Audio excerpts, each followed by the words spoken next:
আসসালামু আলাইকুম এভরিওয়ান। যেদিস আমি গল্পের 27 নম্বর পার্ট নিয়ে চলে আসলাম। তো বেশি কথা না কইয়া চলুন গল্প শুরু করা যাক। কোরআন শরীফ। প্রশ্নবোধ আর বিষণ্ণ ভরা মেঘের ওই বাদামি চাউনি শীর্ষ বিছানার পাশে একদম সোজা হয়ে দাঁড়িয়ে ঠোঁটের কোণে এক চিলতি হাসি ফুটিয়ে তোলে।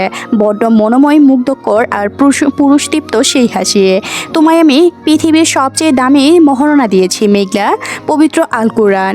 এর অর্থ কি তুমি কেবল কোটি টাকার মূল্যের বাধাই করা মলানটাই নয়, বরং এই কোরআনের প্রতিটি বাণী আর শিক্ষা পূরণ করাও সেই কাবিনের পরম অংশ।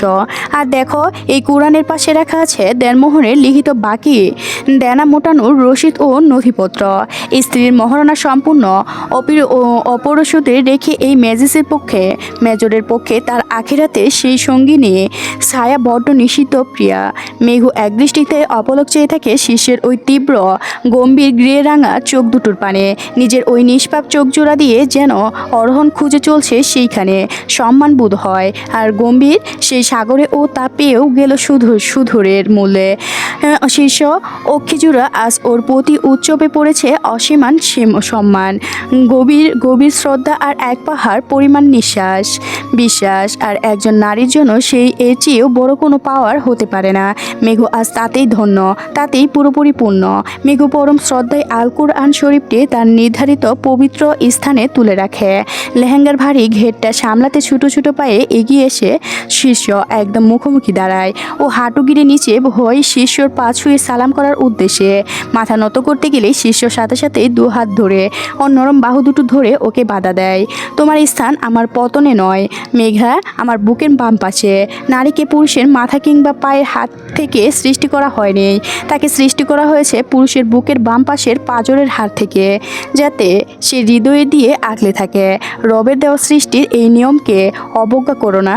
সালাম মুখিত সম্মানের পবিত্র হয়, ঝুঁকে গিয়ে নয়। কথাটা বলেই শিষ্য মেঘুকে টেনে নিজের চওড়া বুকের মাঝে জড়িয়ে নেয়।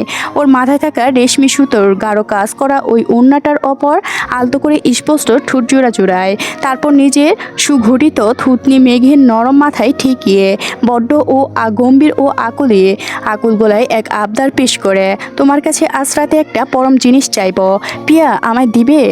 মেঘু শিষ্যের বুকে ধুকভুগানি শুনতে শুনতে এক মুহূর্তেও দ্বিধা না করে দীর্ঘণ্ঠে জবাব দেয়, আপনি আমার কাছে যা চাইবেন আমি তাই দেব।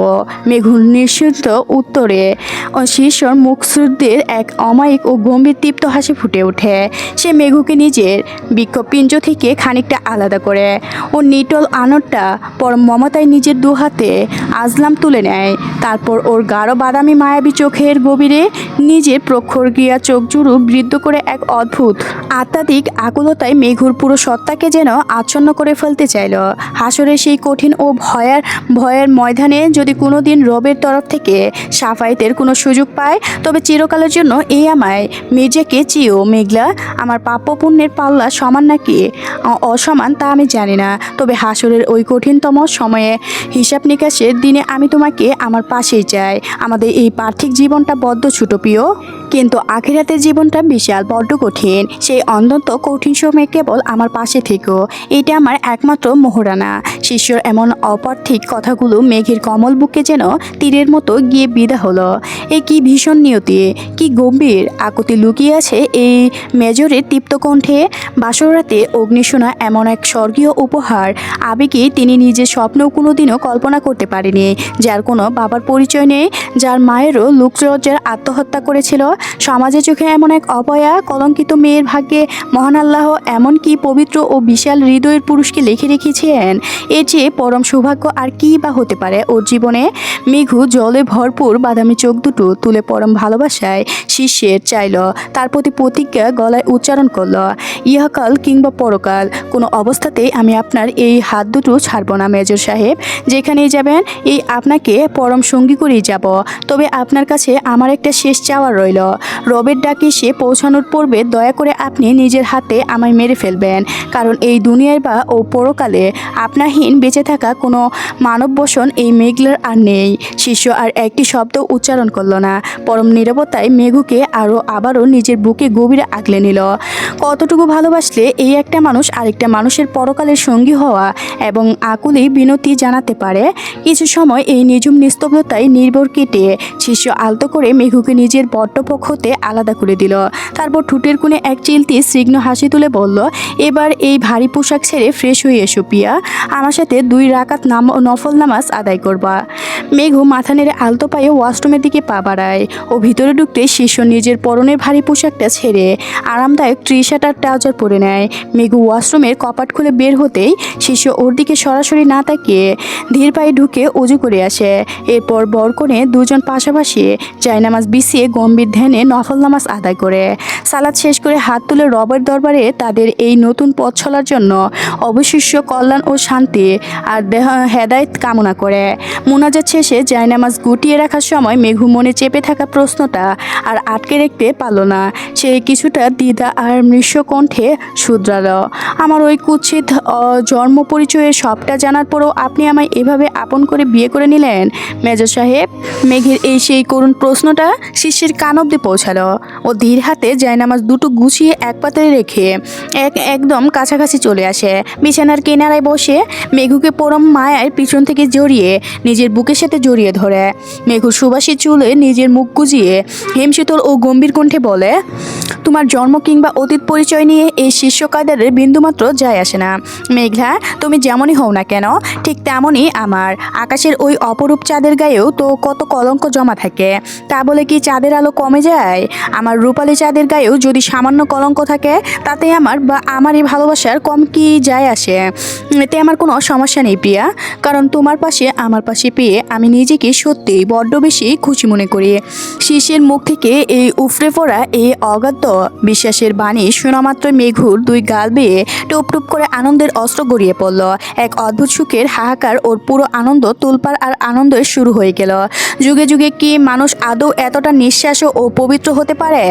এই যুগে সামান্য কারণে যেখানে ডিভোর্স আর সম্পর্কের বিচ্ছেদ হয়ে ঘটেছে, অগণিত নিষ্পাপ সন্তানেরা যেখানে অবহেলায় রাস্তায় পড়ে থাকছে, সেখানে এমন এক কঠিন আর্মি পুরুষ ওর জন্ম কলঙ্ক আর পরিচয় কি এভাবে এক নিমিষেই ধুয়ে মুছিয়ে দিল? তবে কি ওর কপালটা সত্যি বড্ড রাজকপাল? ওর ভাগ্যলিপি কি এতখানি সুখ আর ভালোবাসা সহ্য হওয়ার লেখা ছিল? হাজারো ভাবনার কুঞ্চি পাক খেতে লাগলো ওর ছোট্ট মাথায়। শিষ্যের বুকে পিঠে ঠেকিয়ে থাকা মেঘুর উষ্ঠজোড়া তখন আবেগ আর কান্নায় থির থির করে কাঁপছিল। আর সেই কাঁপতে থাকা গোলাপি পাপড়ির মতো দুটি দুটি চোখের শিষ্যের বড্ড বেশি আকর্ষণ করতে লাগলো। মেজরের নিজের তৃপ্ত গলাটা কেমন যেন এক অজানা কামনায় ও ভালোবাসায় শুকিয়ে আসতে শুরু করেছে। শিষ্যের নিজের প্রখর দৃষ্টি চোখজোড়া মেঘুর কাঁপতে থাকা উষ্ঠজোড়ার ওপর স্থির রাখলো।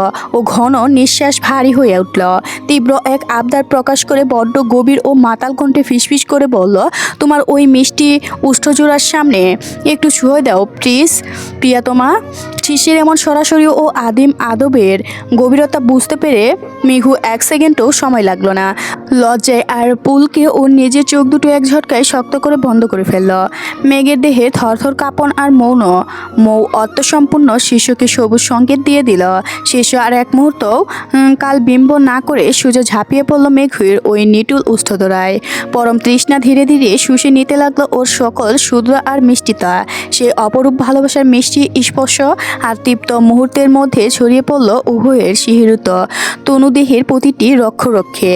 মেজর শিষ্য কায়দার ও তার অর্ধাঙ্গিনীকে নিজের গভীরে ভাদনে আরও একটু শক্ত করে চেপে ধরে মাতাল কণ্ঠে বিড়বিড় করে উঠল, you are mine only happens wife. মিষ্টি ও গম্ভীর মুহূর্তটা অবশেষে শেষে মারাত্মক রূপ নিল। মেঘুর ঠোঁটের ললাটে নিজের তৃপ্ত ললাটে ঠকিয়ে ঘন ঘন নিঃশ্বাস ফেলে দুজনেদের ধাতস্থ করার চেষ্টা করছে। মেঘু ধীরে ধীরে নিজেকে শিষ্যের বাঁধন থেকে কিছুটা গুটিয়ে নিতে চোখ তুলে তাকায়। উষ্টের কোণে এক চিলতি শয়তানি আর চলতো হাসি ফুটিয়ে তুলে কণ্ঠতে শুধরায়, মেজর সাহেব আমার সাথে এক স্থানে যাবেন? শিষ্যের অমন অচেনা চাউনি আর সুর দেখে হালকা ব্রু কিঞ্চিত করে জবাব দেয়, কোথায়?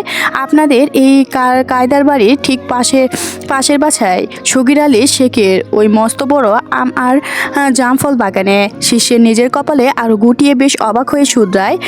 রাত দুপুরবেলায় ওই বাগানে হঠাৎ ওইখানে কেন?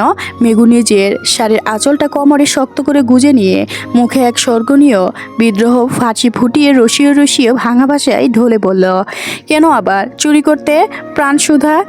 এই মধ্য চন্দ্রিমার পবিত্র ক্ষণের স্থানীয় বর্ষহিত উড়িয়ে আসা জুড়িয়ে বসা।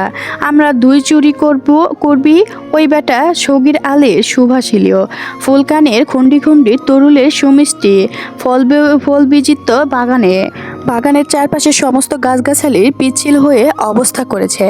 এমন স্যাঁতসেঁতে ভেজা রাজ্যে এমন একটু বেকায়দায় পদক্ষেপ গ্রহণ করলে ধুবুস করে পড়ে গিয়ে হাত পা ভেঙে চিরতরে পঙ্গু হয়ে যাওয়ার সম্ভাবনাই বেশি।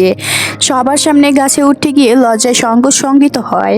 আজ মধ্যরাতে কিনা এই বরের সাজ পোশাক ছেড়ে চুর বেদায়ের মতো গাছে চড়তে হবে।